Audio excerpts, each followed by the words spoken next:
At White House Juniors, nurture groups have been introduced to support pupils that staff feel would benefit from small group work, or pupils who may need more peer support. This may be because they are disabled pupils or because they are having short-term difficulties. This rainbow nurture group includes pupils from years 3, 5 and 6. Terri has facial disfigurements and physical impairments and has only been at White House for 8 weeks. Joining the group is helping her to settle in. Connor has attention deficit disorder and is benefiting from building friendships with pupils from different age groups.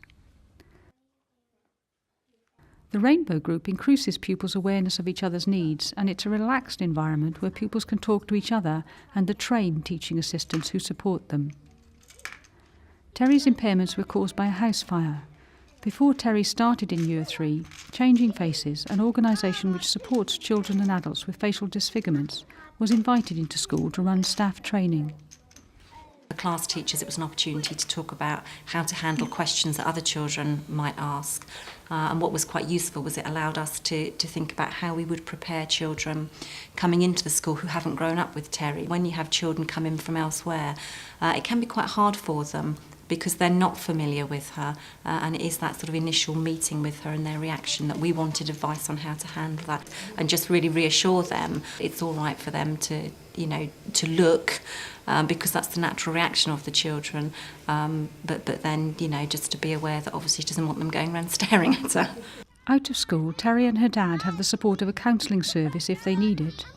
In school, aware that Terri and other children might want to ask questions about Terri's impairments, the school allocated 2 experienced teaching assistants to be Terri's primary support workers. Terri seems to be very happy at school and doesn't raise too many questions herself, but we found other children, one child in particular who was new to the school and was quite frightened to begin with. Having somebody, a named person that child could talk to and ask questions and that could be answered honestly and openly was very helpful. The school considered Terri's needs when planning a recent assembly. Year 6 attended a sort of citizenship activity called Crucial Crew, and part of that involved them working with the fire service and talking about house fires. And when they came back and did a class assembly, they were very keen to include this in what they did. So the Year 6 teacher discussed with Sam and myself and Terri's teacher as to whether that would be appropriate or whether that might cause a problem for Terri. And what we did was we spoke to Terri beforehand and explained what they were going to talk about in assembly and asked her if she wanted to go in and watch that, and she was actually fine with that. But it's just really, each time something comes up, thinking around it and then basically discussing it with Terri.